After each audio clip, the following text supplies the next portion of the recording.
Oi pessoal, tudo bem? Sou eu, Guilherme, e hoje nós vamos conversar sobre o incrível São Bernardo de Graciliano Ramos. Bom, o que nós temos aqui? Temos um romance contado em primeira pessoa, o que é sempre um ponto questionável, né? Já que a própria pessoa está contando para nós o que está acontecendo ou sua própria história. Nesse romance, nós temos o Paulo Honório, que decide contar a história de sua vida, de como ele chegou onde chegou, e vamos contextualizar. Bom, Paulo Honório é o dono de grandes terras, é quase um senhor feudal, né? Assim, é uma pessoa rica, importante na sociedade onde ele vive, influente, ligado com políticas e tudo mais. Bom, e aí ele decide contar em forma de um livro, né, um romance, a história da vida dele.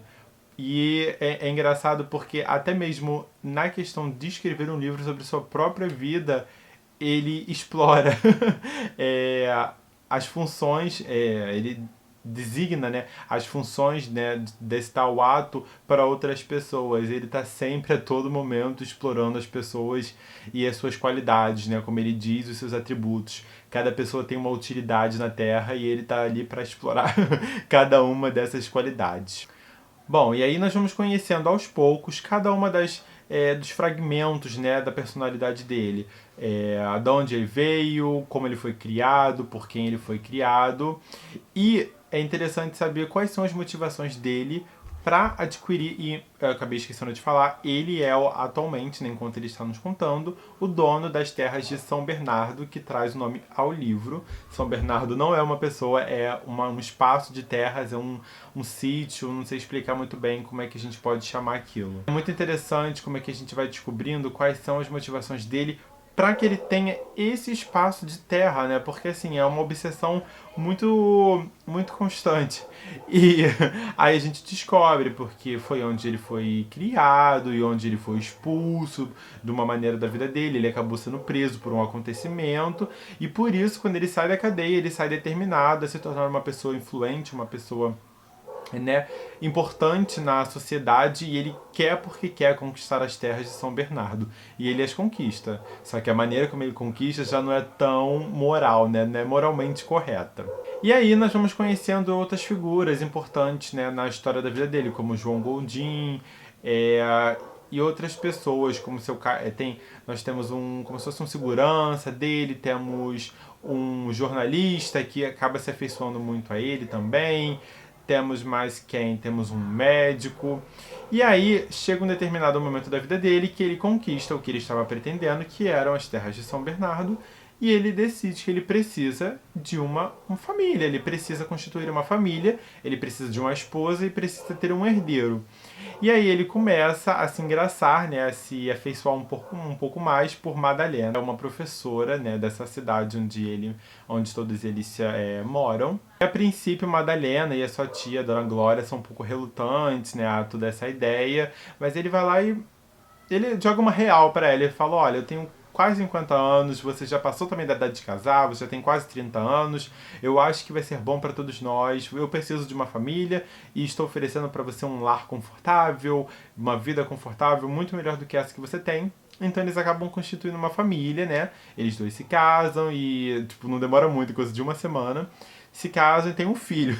E é engraçado porque, assim, uma das ambições dele era ter um herdeiro. E o filho é como se fosse, gente, mal desculpe falar, mas é como se fosse uma planta, né, na vida dele, assim, ele realmente não liga, não tem quase nenhuma passagem sobre o filho no livro, ele é tipo assim, bem coadjuvante, muito figurante, né, coadjuvante não, muito figurante na vida dos dois, inclusive tanto da Madalena.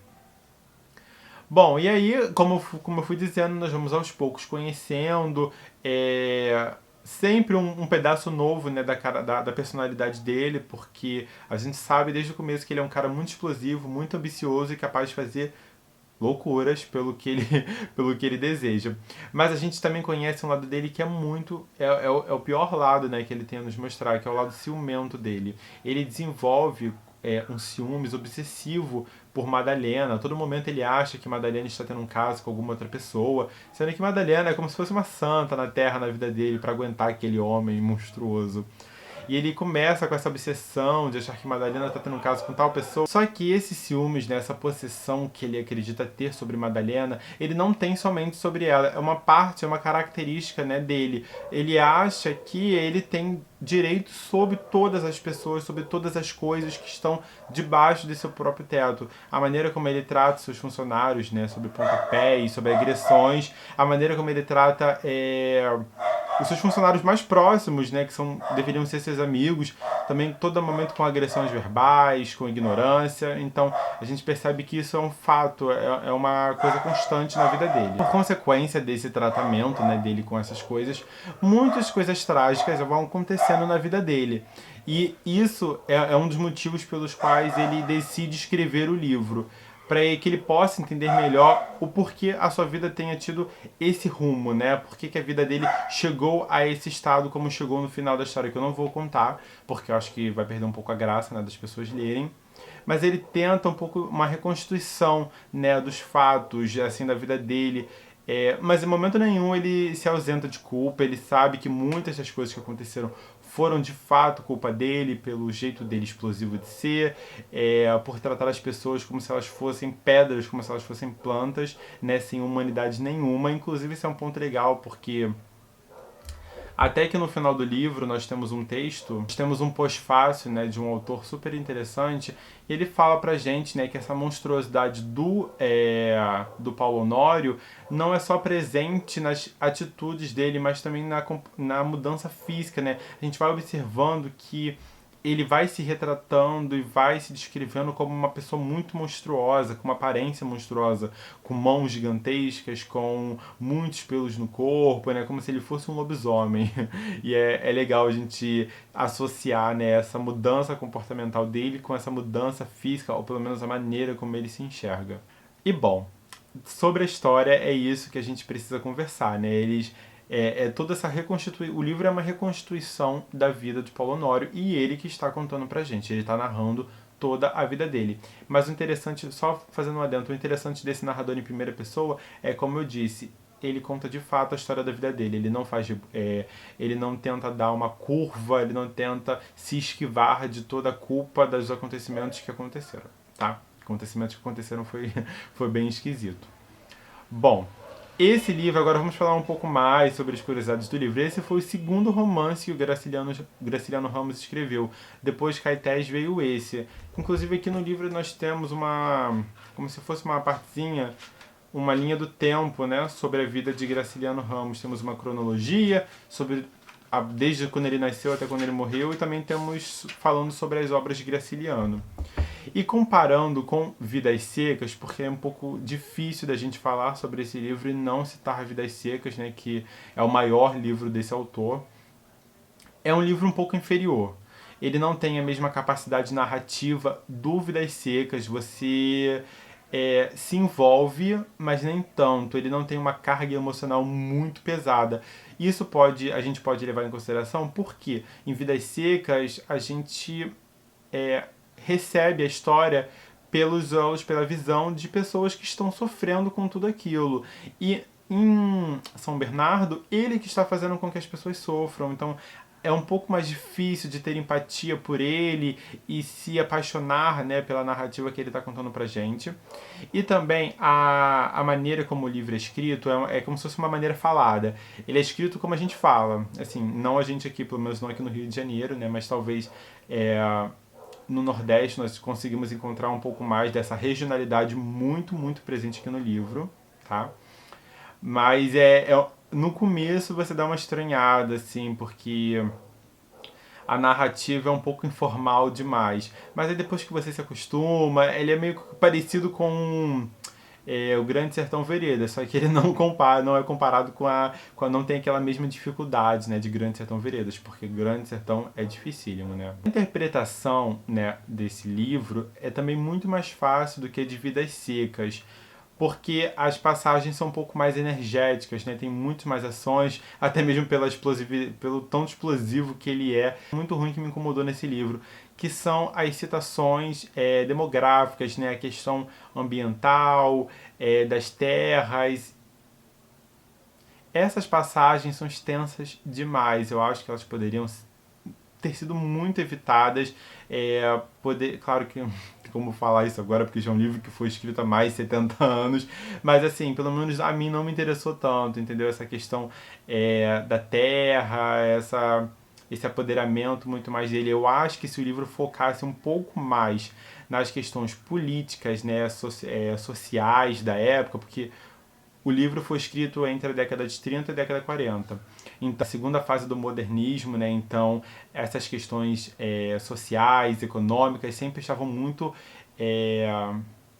em destaque, né, nas obras que os autores estavam escrevendo. Eu acho que se a obra tivesse sido focada muito mais nessa questão econômica, na econômica nem tanto porque tem bastante enfoque, mas na questão política, né, nesses acordos, eu acho que o livro teria sido muito mais interessante do que ele já é. E olha que ele é muito interessante. E é realmente impossível a gente não falar de economia, porque ela é presente o tempo todo, assim.